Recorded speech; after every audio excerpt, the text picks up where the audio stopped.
নকআউটের সমীকরণ মেলানো শুরু। বিশ্বকাপ এখন জমাট বাঁধা ক্ষীর। সেরা ৩২-এ ব্রাজিলকে পেরোতে হবে এশিয়ান জায়ান্ট জাপানের চ্যালেঞ্জ। ওদিকে এফ গ্রুপের চ্যাম্পিয়ন নেদারল্যান্ডসের সামনে আফ্রিকান লায়ন্স মরক্কো। স্বাগতিক যুক্তরাষ্ট্রের প্রতিপক্ষ বসনিয়া ও হার্জেগোভিনা।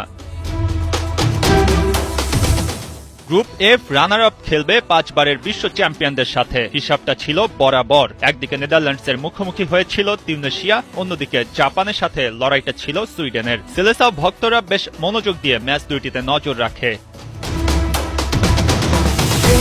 ফার্স্ট 11 ওলটপালট করে সুইডেনের সাথে লড়াই করে জাপান। ম্যাচটি শেষ পর্যন্ত ড্র হয় 1-1 গোলে। ওদিকে তিউনিসিয়া সুবিধা করতে পারেনি ডাচদের বিপক্ষে। নেদারল্যান্ডস ম্যাচের 7 মিনিটেই 2-0 গোলে এগিয়ে যায়, আর ওতেই জয়টা আপন হয়ে যায় ডাচদের নামে। পরে তিউনিসিয়া 1 গোল দিলেও নেদারল্যান্ডসের আরও 1 গোলে 3-1 ব্যবধানের জয়ে শেষ হয় ম্যাচ। হিসাব পরিষ্কার হয়ে যায় তখনই। জাপান 3 ম্যাচ খেলে 1 জয় ও 1 ড্র নিয়ে 5 পয়েন্ট। তারা নিশ্চিত গ্রুপ রানার আপ, আর তাদের প্রতিপক্ষ লাতিন পরাশক্তি ব্রাজিল। আর নেদারল্যান্ডস 3 ম্যাচ খেলে 2 জয় 1 ড্র, নেই কোনো হার। ডাচরা 7 পয়েন্ট নিয়ে গ্রুপ চ্যাম্পিয়ন তকমা লাগায় নিজেদের গায়ে। একই সাথে প্রতিপক্ষ হিসেবে নিশ্চিত হয় মরক্কোর নাম। ভিশন কিউটি মিনি এলইডি টিভিতে আছে এমইএমসি এবং ডিবিএক্স টিভি সহ লেটেস্ট সব টেকনোলজি। Vision television.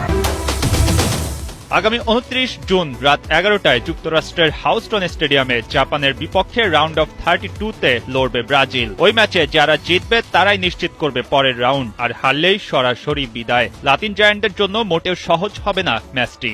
জাপানের হার না মানা মানসিকতা থাকায় এই লড়াই নিয়ে খুব পরিষ্কার প্রেডিকশন করা খুব টাফ। আগামী 30 জুন মরক্কোর বিপক্ষে মেক্সিকোর মন্টের স্টেডিয়ামে সকাল 7টায় মাঠে নামবে নেদারল্যান্ডস। ডাচদের জন্য এই ম্যাচ সহজ হবে ভাবার সুযোগ নেই। মরক্কোর কপালে এখনো পড়েনি পরাজয়ের ছাপ। তাদের ঝুলিতে 3 ম্যাচ, 2 জয় আর 1 ড্র।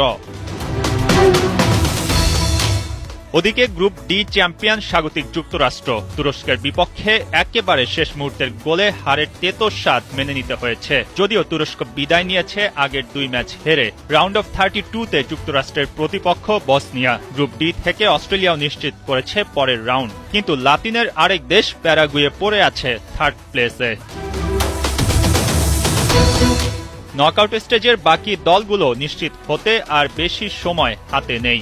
48 দল থেকে এবারের বিশ্বকাপ হয়ে উঠছে 32 দলের টুর্নামেন্ট। হবে আরো হাড্ডাহাড্ডি লড়াই, আরো বেশি প্রতিযোগিতা, আরো এগিয়ে যাওয়ার চেষ্টা। সেই লড়াইয়ে জিতবে কারা তা জানার জন্য চোখ রাখতে হবে নর্থ আমেরিকায়।